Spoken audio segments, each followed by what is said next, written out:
Okay, so Backrooms is out, and I've been wanting to talk about this one. Here's the thing. The Mandalorian and Grogu came out 1 week before Backrooms. 1 week. And when I was debating where to go opening weekend, where I was looking at Regal Times Square. They have the world's biggest 4DX theater, or so they claim. The one with the moving seats and the blasting water and the whole roller coaster thing. That is objectively the most Star Wars theater in New York City. LEDs everywhere, tourists packed in it. It might as well have a lightsaber mounted above the entrance. I saw Revenge of the Sith there a year ago. It was an insane experience. And Backrooms was already replacing The Mandalorian and Grogu on that screen 1 week later. That's not just a box office story. That's a cultural moment. A 20-year-old director, an A24 creepypasta adaptation, and it body slammed Star Wars out of Times Square in week 2. So let's talk about it. There's going to be a spoiler warning right away because the full plot is discussed ahead in order to fully explore the Backrooms. So if you don't know the backstory, here's the quick version. In 2019, someone posted a photo on 4chan, a beige carpet, yellow walls, fluorescent lighting. The caption was something like, if you're not careful, you can clip through the floor of reality and end up here. And the photo became The Backrooms, a creepypasta that spawned wikis, fan fiction, and eventually a YouTube series by a teenager named Kane Parsons. Kane Parsons, for the record, was 16 when he started making those videos using Blender and After Effects on his own. And the result was something so unsettling, so atmospheric and strange and popular on YouTube that A24 came knocking in 2023 announcing a feature adaptation with James Wan, Sean Levy, and Osgood Perkins producing. The project stalled during the writers and actors strikes.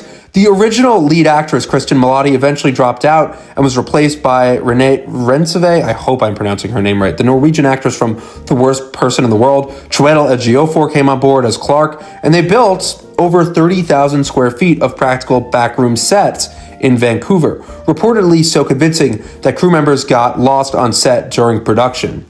That's the production history. Now let's talk about what the movie itself. Here is my honest, slightly conflicted take.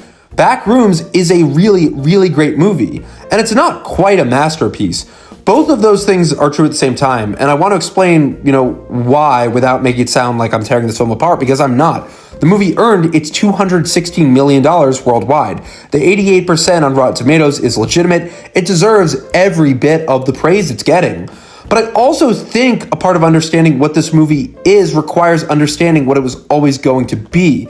And that's essentially Kane Parsons' director's reel scaled up. And I mean that with enormous respect. Think about how traditional filmmaking works. A young director shoots something short, something stunning, something that demonstrates visual control and a singular aesthetic. Like a short film gets shown around at a film festival, studios get excited, they get a feature, that's the pipeline. What's unique about Kane Parsons is that his director's reel was a YouTube series with millions of views that he made as a teenager, and the feature film is now the logical extension of that. So everything that works in this movie, and a lot works, is rooted in that visual atmospheric DNA. The shaky cam sequences, the format switching, the way the Backrooms themselves feel infinite, oppressive, wrong in that specific liminal space way that the original videos nailed. There is something skin-crawling about this movie at its best that reminded me of Us, Jordan Peele's film, where the horror lives in something that's almost familiar, almost like your world, but it's tilted just enough to make you feel uncomfortable, to give you that, those goosebumps, that feeling. But now I really want to get into spoilers because this is just talking about the plot and where I think it gets a bit thin, because it's a very impressive movie overall. So Clark, played by Chiwetel Ejiofor, is a furniture store owner. He wants to be an architect. He is a therapist. Dr. Mary Klein, played by Rensve. And at a certain point, Clark no-clips into the back rooms. He is walking downstairs, the light turns on in his furniture store, and he disappears into the yellow walls. And, Dr. Klein goes in to find him. The film's central tension, beyond the physical horror of navigating the space, is Clark's psychosis. Specifically, this idea that Clark wants to be there, that the back rooms are preferable to reality for him, that they represent some kind of freedom from a life he's been struggling to inhabit. And here's where I have to be honest. I think that's the thinnest part of the movie, and a lot of people seem to agree. Not because the metaphor is bad, grief, disassociation, wanting to disappear into somewhere else.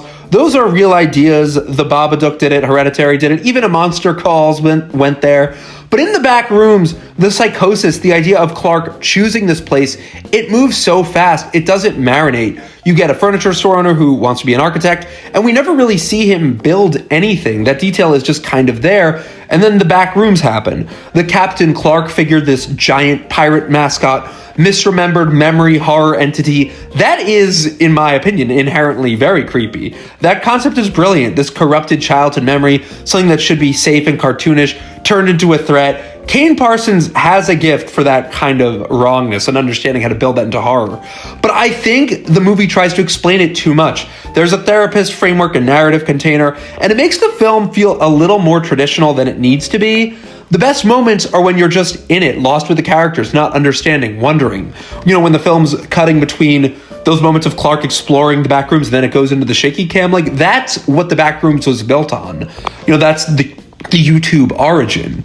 I saw Obsession earlier, a month ago, also a debut feature from a very young director, Curry Barker, and I think it's just a slightly neater film than Backrooms. It's not bigger, it's not louder, just more economical. There's a precision to Obsession that gives it a completeness that Backrooms, for all its ambition, doesn't quite achieve. And I want to compare that to Masters of the Universe, which I reviewed, a couple days ago, which I saw 1 week ago. Because that movie cost probably 10 times what Backrooms cost, and it was safe in the worst way. It took no risks. It didn't trust its own weirdness. Backrooms takes risks. It earns its weirdness. The shaky cam works. The format shifts work. The atmosphere is oppressive in the best way. It's just like that when I think about House of Leaves, which is the literary grandfather of this entire concept, an infinite room horror story told through found documents and appendices and footnotes. That book never explains itself, it just keeps expanding. And I think Backrooms, at its most experimental, is its most structurally weird, its most committed to not explaining. That's when it becomes something special. So I think Backrooms is a major deal. I don't think we should undersell that. A 20-year-old made a feature film from a YouTube series. He started as a teenager. It opened to $81.5 million domestically. It dethroned Star Wars at the box office in week 2. It became A24's biggest opening ever, and it's actually pretty good. That matters. Five Nights at Freddy's 2 made a ton of money, and it was fucking terrible. Backrooms is so far above that ceiling, it's not even worth the comparison. Artistically, technically, atmospherically, it's really good. My only real issue is that I want more weird from it. More weirdness, more experimentation, less explanation. A sequel that leans harder into the experimental and trusts the audience to stay disoriented. But what we have is a confident, visually stunning, unsettling debut from a filmmaker who at 20 years old just became the youngest director to open #1 at the box office. Kane Parsons made something real here. I already want to see it again. That's usually the sign. Backrooms, go see it in the biggest, loudest, most immersive theater you can find. Not because it needs the spectacle to work, it doesn't, but because when it works, it really works. And you'll want to feel that in a room full of people. So leave your thoughts below. Let me know if you think the third act sticks the landing, because that's the real debate. I'm Andrew, this is the channel, and I'll see you guys in the next one.